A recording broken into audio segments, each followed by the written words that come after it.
Ang pelikulang aking i-recap ay tinatawag na Arcadian 2024.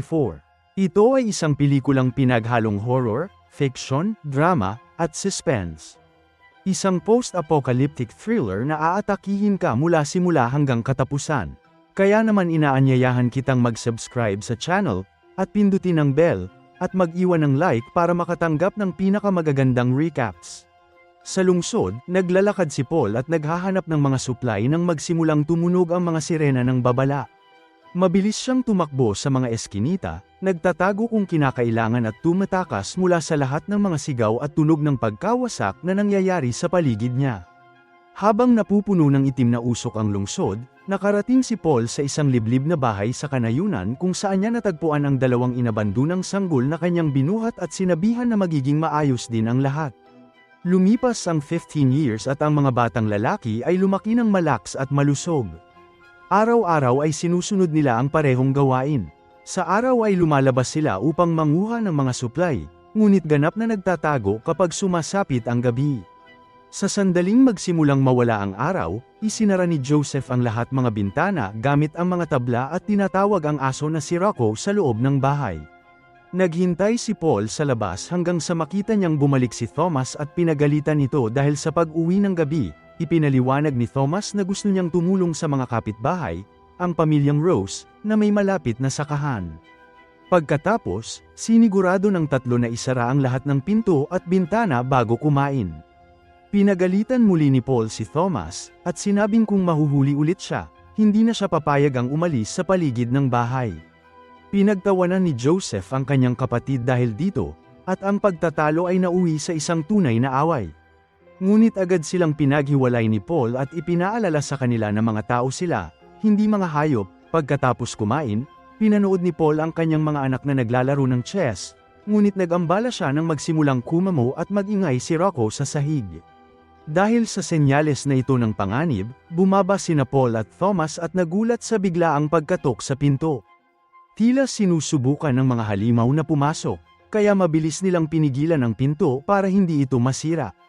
Maraming ingay at mga kalabog ng ilang sandali hanggang sa sumuko na ang mga halimaw at umalis. Pinuna ni Thomas si Joseph dahil sa hindi pagtulong sa pagbukas ng pinto, ngunit ipinakita ni Joseph na nag-iingat siya upang maunawaan kung paano sila kumikilos. Mayroong tatlong pag-atake. Ang una ay tumagal ng 10 segundo, ang pangalawa ay 20 segundo, at ang huli ay 1 segundo lamang. Naniniwala si Joseph na ang una ay isang pagsubok, at ang pangalawa ay ang tunay na pagtatangka na makapasok, habang ang pangatlo ay isang galit na pagkatok lamang. Kinabukasan, tiningnan nila ang pinto at nakita ang lahat ng marka ng kuko sa kahoy. Hindi na mabubuksan ang pinto kinabukasan, kaya lumabas sina Paul at ang mga bata upang maghanap ng kahoy upang mapalakas ito. Dinala nila ang lahat ng mga materyales na kanilang natagpuan pauwi. At habang pinuputol ni Thomas ang kahoy, tiningnan ni Paul si Joseph, na may ginagawa sa talyer. Pagkatapos ng maraming pagpupumilit ni Paul, inamin ni Joseph na sinusubukan niyang gumawa ng kotse dahil sawa na siyang makaramdam ng pagkakulong at takot. Gayunpaman, hindi niya ito mapaandar. Humanga si Paul at mabilis na tiningnan ito, gumawa ng ilang pagbabago na sa wakas ay nagpagana sa sasakyan. Tuwang-tuwa, isinama ni Paul ang mga bata para ituro sa kanila kung paano magmaneho. Umuwi sila pagkatapos ng 1 oras na pagmamaneho, at nagbabala si Paul na kailangan pa ring palakasin ang mga bintana. Kaya, pinapante niya ang mga bata sa ilog para kumuha ng mga materyales. Nagalit si Thomas dahil napagkasunduan na maaari siyang pumunta sa bukid sa araw na iyon. Ngunit sinabi ni Paul na may mas mahalagang gagawin. Umalis ang magkapatid sakay ng kotse, at nagsimulang magreklamo si Thomas kay Joseph tungkol dito, sinasabing isinama lamang ni Paul si Thomas para alagaan ang kanyang kapatid. Sa tingin ni Joseph ay hindi niya kailangan ng pangangalaga, kaya nagtalo silang muli. Bumaba si Thomas ng sasakyan nang mapadaan sila malapit sa bukid ni Rose at hiniling kay Joseph na bumalik at sunduin siya pabalik. Sa bahay, natapos ni Paul ang paggawa ng mas matibay na pinto at tumigil sa paninigarilyo ng mag-isa malapit sa talon. Habang tumitingin sa paligid, nakakita siya ng isang madilim at nakakatakot na butas sa mga bato. Sa sandaling yun, Pumunta si Joseph sa ilog at itinali ang sarili sa kotse bago lamusong sa isang lumang inabandonang bangka upang maghanap ng mga kapaki-pakinabang na bagay. Sa loob ng isang cabinet, nakakita siya ng isang mapang akit na larawan na ikinagulat niya ng ilang sandali. Pagkatapos ay tumingin pa siya sa loob at biglang natakot nang may lumabas na ulap ng maliliit na insekto mula sa isang tambak ng basura. Lumipad ang mga ito sa paligid niya at sinubukang damapo sa kanyang balat, kaya kinailangan niyang umalis agad doon. Sa bukid, tinulungan ni Thomas ang pamilya sa trabaho, ngunit hindi nagtagal ay naging malinaw na ang pangunahing dahilan ng kanyang pagpunta roon ay si Charlotte, ang anak ng may-ari. Halata na magkagusto ang dalawang kabataan sa isa't isa, kaya't magkasama silang naglakad-lakad sa paligid ng bukid. Ipinakita ni Charlotte kay Thomas ang isang lubid na nakatali sa isang puno, sinasabi sa kanya na noong bata pa siya, maaari lamang siyang maglaro sa labas kung hinahawakan niya ang puno, kaya itatali niya ang sarili para magkaroon ng mas maraming espasyo para tumakbo habang nakakonekta pa rin sa puno. Naglaro rin sila ng isang laro kung saan nagkukwento sila ng mga kakaibang ideya tungkol sa kung ano ang sanhi ng katapusan ng mundo.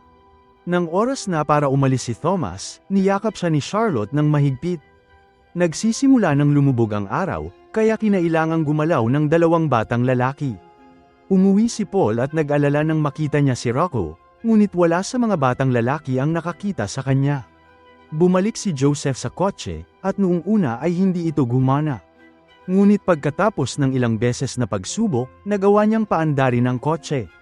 Tumatakbo si Thomas ng mabilis hanggat maaari at nadulas, kaya't nahulog siya sa isang bitak sa lupa. Nang makarating si Joseph sa napagkasunduang lugar para sunduin ang kanyang kapatid, hindi niya nakita si Thomas sa malapit at nagpatuloy lamang sa paglakad. Pagkauwi niya at pagkasabi niya sa kanyang ama ng nangyari, sinabihan siya ni Paul na pumasok sa loob at isara ang lahat habang hinahanap nila ni Rocco si Thomas. Sa loob ng butas, nagising si Thomas na malubha ang kanyang katawan. Gamit ang isang lighter, tumingin siya sa paligid at laking gulat niya nang makita ang isang nilalang na nakaunat sa isang butas sa dingding. Sumigaw pa ito na narinig ni Paul at Rocco. Dahan-daang gumalaw, kumuha si Thomas ng isang maliit na kutsilyo at sinaksak ang kamay ng halimaw, dahilan para bumalik ito sa butas. Ngunit nang makalayo si Thomas, lumitaw ang pangalawang nilalang mula sa itaas at hinawakan ang kanyang mukha. Nahirapan huminga si Thomas, ngunit bago pa man siya mawala ng malay, dumating si Paul at hinayla ang halimaw pabalik upang mabilis itong patayin. Matapos matiyak na maayos si Thomas, nakahanap sina Paul at Rocco ng isang lagusan na direktang patungo sa bitak. Delikado ang tumakbo sa kagubatan sa oras na iyon, kaya nagpasya silang manatili sa butas hanggang madaling araw upang protektahan ang kanilang sarili at isara ang pasukan. Naririnig nila ang mga nilalang na pumapasok sa butas. Kaya, naghanda sila ng isang sulo, ngunit nagsimulang yumanig ang lupa. Ang nangyari ay ang mga halimaw ay gumagalaw na ngayon sa ilalim ng lupa at nakulong ang grupo sa bitak sa pamamagitan ng pagtakip sa labasan ng lupa. Habang patuloy na tumatahol si Rocco at hindi tumitigil sa panginginig ang kaluskos, sinabihan ni Paul ang kanyang anak at ang aso na lumayo habang inilalagay niya ang apoy sa loob ng butas na nakabukas sa lupa. Nang subukang umunat ang mga nilalang, gumawa si Paul ng isang maliit na pagsabog na sa kasamaang palad ay naabutan din siya. Sa loob ng bahay, nakarinig si Joseph ng maraming kakaibang ingay at nagsimulang mag-isip ng plano. Ilang minuto ang lumipas, umupo siya sa harap ng pangunahing pinto na may lubid na nakatali sa kanyang upuan at nagkunwaring natutulog. Di nagtagal, isang nilalang ang gumalaw sa kahoy, tinakpan ng isang butas sa pinto at iniunat papasok, pinalaki ang kuko nito upang subukan kung talagang natutulog si Joseph. Nang hindi gumalaw ang bata, pumasok ang nilalang, ngunit ipinakita ni Joseph na nagkukunwari siya at hinayla ang lubid. Isang bitag ang nahulog mula sa itaas, agad na nahuli ang kakaibang nilalang. Natuwa sa kanyang ginawa, tinakpan ni Joseph ang hawla ng isang kumot at natulog. Nang magbuka ang liwayway, nag-alala siya dahil hindi pa rin bumabalik ang tatay at kapatid niya. Kaya sumakay siya sa kotse upang habulin sila. Sa sandaling yun, nagawa ni Thomas na hukayin ang lupang nahulog upang muling mabuksan ang pasukan at hinihila palabas ang kanyang sugatang ama. Lumabas din si Rocco at sinundan ang tunog ng makina upang hanapin si Joseph at ipakita kung nasaan ang pamilya. Hindi nagtagal ay nagsama-sama ang magkapatid upang dalhin si Paul sa kotse at pagkatapos ay matulog sa bahay. Habang pinag-uusapan ang gagawin, sa wakas ay nakita ni Thomas ang bitag at itinaas ang kumot, na nagpabaliw sa nilalang. Mabilis na ibinalik ni Joseph ang tela, sinabing sinasaktan ng liwanag ang mga nilalang. Pagkatapos ay inasikaso nila ang mga pinsala ni Paul habang sinasabi sa kanila ni Joseph na kagabi ay inabot ng 8 segundo bago pumasok ang nilalang, ang pinakamabilis na oras sa ngayon. Sigurado rin siyang may pangalawang nilalang na umalis. Mabilis na nagbabago ang kanilang pag-uugali at iniisip ni Joseph na may mali. Sinabi ni Thomas na matatalino ang mga nilalang. Kahapon ay nakapatay sila ng ilan sa butas at marahil ay pumunta sila rito para mag-higanti dahil sinabi ni Charlotte na halos hindi sila lumilitaw sa ari-arian. Hindi naniniwala si Joseph na may pinatay si Thomas. Iniisip niya na si Paul lang ang may gawa nito. Para ay pakitang tama siya, sinubukan ni Thomas na patayin ang nilalang na nakulong. Sinubukan siyang pigilan ni Joseph dahil gusto niyang pag-aralan ng hayop. Habang nagtatalo ang dalawa, mabilis na nakatakas ang halimaw, nagtatago sa ilalim ng kama. Nang sa wakas ay lumitaw ito, nagsimulang mag-ingay si Rocco. Kaya, naghanda ang halimaw na umatake, tumakbo si Joseph para hawakan ang nilalang, at pagkatapos ay pinugutan ni Thomas ng ulo nito gamit ang isang palakol. Dahil gusto pa ring malaman ang higit pa, dinala ni Joseph ang katawan sa talyer at sinimulan itong buksan habang pinapanood siya ng asong si Rocco. Gaano man karami ang hiwa niya, hindi niya lubos na maintindihan kung ano ito. Pagkatapos ay sinabi ni Thomas sa kanya na dapat nilang dalhin si Paul sa bahay ni Charlotte dahil mayroon silang mas magandang lugar at gamot. Sa palagay ni Joseph ay hindi sila tutulungan ng pamilya Rose, ngunit pinilit siya ni Thomas na sumama. Ibinalik ng magkapatid si Paul sa kotse at pumunta sa ari-arian kung saan ipinakita ng mga magulang ni Charlotte na tama si Joseph. Wala silang sapat na gamot na maibibigay, kaya ayaw nilang tumanggap ng isang taong malubhang na sugatan. Nagreklamo si Charlotte, ngunit walang nakinig sa kanya. Tanging si Thomas lamang ang pinayagang maiwan ng kanyang mga magulang, na ibig sabihin ay uuwi sina Paul at Joseph sa kanilang bahayng walang napala. Hindi nagtagal ay umalis si Joseph, at nang habulin siya ni Thomas, nag-away sila, at sinisi ni Joseph si Thomas sa kamatayang darating sa kanilang ama. Galit na inihagis ni Thomas ang kanyang kapatid sa lupa at sinimulang pisilin ang leeg nito. Ngunit nang makita niya ang ginagawa nito, tumigil siya. Hindi nagtagal ay sumakay si Joseph sa kotse at umalis kasama ang kanyang walang malay na ama, kaya nanatili si Thomas kasama ang pamilya ni Charlotte. Kalaunan, nagbahagi si Charlotte ng masarap na pagkain kay Thomas at ipinakita sa kanya ang ilan sa mga gamit nito, na hindi pa nakikita ni Thomas noon. Gumugol ng ilang sandali ang dalawang kabataan at naghalikan, ngunit lumitaw ang ama ni Charlotte at pinapanta ang kanyang anak sa ibang silid. Habang pauwi, nakita ni Joseph ang mga tupa na tumatakbo sa takot at mga tambak ng lupa sa lahat ng dako, na nangangahulugang ang mga nilalang ay gumagalaw sa ilalim ng lupa. Pag-uwi niya, nakakita siya ng mga bakas na lupa malapit sa pader. Kaya, natakot siya na baka nasa ilalim ng bahay ang mga halimaw. Matapos alagaan ang kanyang ama, pumunta si Joseph sa talyer at nagsimulang magtipo ng mga bagay upang makagawa ng isang bagong plano. Sinimulan din niyang isara ang lahat ng mga bintana, at habang naglalakad sa bahay, natamba siya nang matapakan niya ang isang carpet. May butas sa ilalim nito, kaya napagtanto niyang nasa loob na ng bahay ang mga halimaw. Samantala, nakita ni Charlotte si Thomas na may hinahanap sa kusina. Nag-aalala pa rin siya para sa kanyang ama, kaya gusto niyang maghanap ng gamot at umalis. Ibinigay ni Charlotte sa kanya ang gamot, at nagpapasalamat siya. Niyakap siya habang sinasabing babalik siya, hindi alam na may nakikinig sa kanilang dalawa. Tumakbo palabas si Thomas, ngunit nang malapit na siya sa gate, tinutukan siya ng baril ng isang manggagawa na nakatira doon, sinasabing magnanakaw siya. Kinabahan si Thomas at sinubukang sabihin na si Charlotte ang nagbigay sa kanya ng gamot, ngunit hindi naniwala ang manggagawa sa kanyang sinasabi. Nagtipon ng lahat at dinala si Thomas sa garahe kung saan itinali nila siya at nilagyan ng malakas na musika para walang makarinig sa kanilang gagawin sa kanya. Hinawakan nila ang mga binti ni Thomas at isa sa mga lalaki ang naghanda para barilin ang mga ito. Ngunit sa sandaling yun, isang butas ang lumitaw sa ilalim niya at siya ay nahulog sa loob kaya't nagkamali ang putok. Nagtakbuhan ang ibang mga manggagawa para tingnan ang nangyari at isang nilalang ang tumalon palabas ng butas. Sa loob ng malaking bahay, nagising ang mga magulang ni Charlotte nang makarinig sila ng kakaibang ingay. Kumuha ang ama ng kandila para tingnan kung ano ang nangyayari. Ngunit isang nilalang ang pumasok sa silid at hinabol ito. Nahulog ang kandila sa sahig at di nagtagal ay sumiklab ang apoy habang ang halimaw ay tumalon mula sa ama patungo sa ina, nais patayin silang dalawa. Nagawa ng ama na hilahin ng nilalang pabalik at tumakbo palabas ng silid ang ina upang hanapin ang kanyang anak. Ngunit tumalon ang halimaw sa kanya bago pa siya makalayo. Gumalaw muli ang nilalang upang magbago ng anyo at nagsimulang samuka sa babae bago ito inatake. Mula sa kanyang silid, narinig ni Charlotte na pinapatay ang parehong mga magulang. Nang tumigil ang ingay, lumabas siya ng silid at labis na natakot nang makakita siya ng mantsa ng dugo sa sahig, na sinundan niya hanggang sa matagpuan niya ang nilalang sa banyo na pasan ang katawan ng kanyang ina sa likod nito. Sa garahe, sinusubukan ng mga lalaki na labanan ang mga nilalang, ngunit hindi sila nagtagumpay. Isa-isa, sila ay napatay, at ang mga nakalabas ay sinundan din habang patuloy na lumilitaw ang mas maraming nilalang. Di nagtagal ay nasunog ang garahe at nagawa ni Thomas na itumba ang mga gamit kung saan siya nakatali, nabasag ang kahoy upang makalaya ang kanyang mga kamay. Sa sandaling yun, isang nilalang ang nakakita sa kanya, ngunit bago pa ito makaatake, natamba ito ni Charlotte. Pagkatapos ay tumakbo palabas ang dalawang at nakita ni Thomas ang bahay na nasusunog.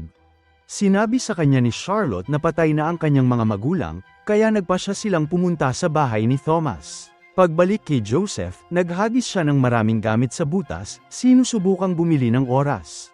Pagkatapos ay tiningnan niya ang kanyang ama, na walang malay, at hinalikan ang noo nito bago naghanda para sa laban. Biglang bumukas ang butas sa pinto, ngunit sina Thomas at Charlotte lang pala.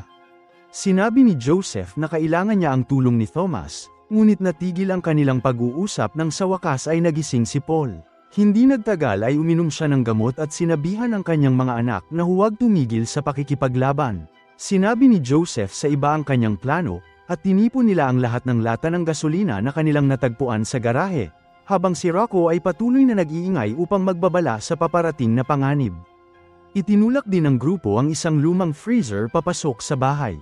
Pagkatapos ay sinimulang isara ni na Thomas at Charlotte ang lahat ng natitirang bintana habang si Joseph ay gumagawa ng isang tambak ng mga gamit at ibinubuhos ang lahat ng gasolina sa ibabaw. Bukod pa riyan, itinapon din niya ang lahat ng mga bagay na pampasabog na kanyang natagpuan at isa sa mga sigarilyo ng kanyang ama, na mabagal na nasusunog. Biglang nang inig ang tambak na tumatakip sa butas. At kasabay nito, isang nilalang ang bumaba mula sa simenea sa silid kung nasaan si Paul. Isa pang halimaw ang lumabas mula sa butas. At nang dumaan ito sa isang pinto, sinaksak ito ni Thomas mula sa likuran. Gumanti agad ang nilalang, ngunit ibinalik ni Thomas ang kutsilyo at sinaksak ito sa ulo, na talagang napatay ito. Ngayon, hinabol ng pangatlo si Charlotte, at mabilis niya itong pinatumba. Sa sandaling yun, mabilis na tumakbo ang dalawa upang hanapin si Joseph, at sama-sama, bumalik sila sa pagtulak sa freezer. Ngunit biglang bumukas ang pinto sa kanilang likuran, na inilantad si Paul na nakatayo roon na puno ng dugo matapos mapatay ang nilalang mula sa furry place. Kinuha ni Paul ang baril ni Charlotte at ilang beses na pinaputukan ang sahig habang sinusubukang tamaan ang mga nilalang na nasa ilalim. Ngunit napakaraming halimaw at di nagtagal ay lumitaw sila sa pasilyo na tumatakbo patungo sa kanya. Sinipa ni Paul ng malakas ang una para makagawa ng ingay at ang bigat ay naging dahilan para matamba ang karamihan sa mga nilalang. Ang ilan sa mga ito ay nakatayo pa rin, ngunit tumakbo ang mga batang lalaki para tapusin ang mga ito bago pa nila masaktan si Paul, na nagulat nang makita kung gaano kahusay ang pagtutulungan ng tatlo. Pagkatapos, tumakbo ang tatlo at si Rocco patungo sa freezer. Sa halip na sumama sa kanila, isinara ni Paul ang pinto at nanatili roon para bigyan ng oras ang grupo na makatakas. Nagtago ang lahat sa loob ng freezer habang inaalala ni Paul ang araw na maingat niyang hinawakan ang mga sanggol, sinasabing magiging maayos din ang lahat. Isang bagong grupo ng mga nilalang na ito ang lumitaw at nakuha ni Paul ang kanilang atensyon hanggang sa sumabog ang tambak ng mga muebles, na nagdulot ng pagguho at pagkasunog sa buong bahay. Nagsimulang gamulong ang freezer at patuloy na gamulong ng maraming minuto. Nang tuluyan itong tumigil sa paggalaw, lumabas ang tatlo at desperadong hinanap si Paul sa mga labi ng bahay, ngunit biglang tumalon palabas ang isang nilalang. Tumakbo ang grupo papunta sa kotse at nagmaneho palayo habang sinusundan silang lahat ng nilalang na nasusunog. Hindi nakatulong ang mga putok ni Charlotte. Kaya, nang masyadong malapit ang nilalang, pinaputukan niya ito ng shotgun at pinabagsak. Nang makalayo, hininto ng grupo ang sasakyan at tiningnan ang mabituing kalangitan, na hindi pa nila nakikita noon dahil palagi silang nasa bahay tuwing gabi. Kinabukasan, bumalik ang grupo sa dating bahay, at nagpasyang ayaw na nilang itayo muli ang dating lugar. Matapos kumuha ng anumang kapaki-pakinabang na mahahanap nila, inilibing nila ang lahat ng kanilang mga mahal sa buhay at nagpaalam ng pangwakas. Pagkatapos, umalis ang tatlong kabataan at si Rocco sakay ng sasakyan na umaasang makahanap ng mga bagong tao at bagong lugar na matitirhan. At doon natapos ang pelikula.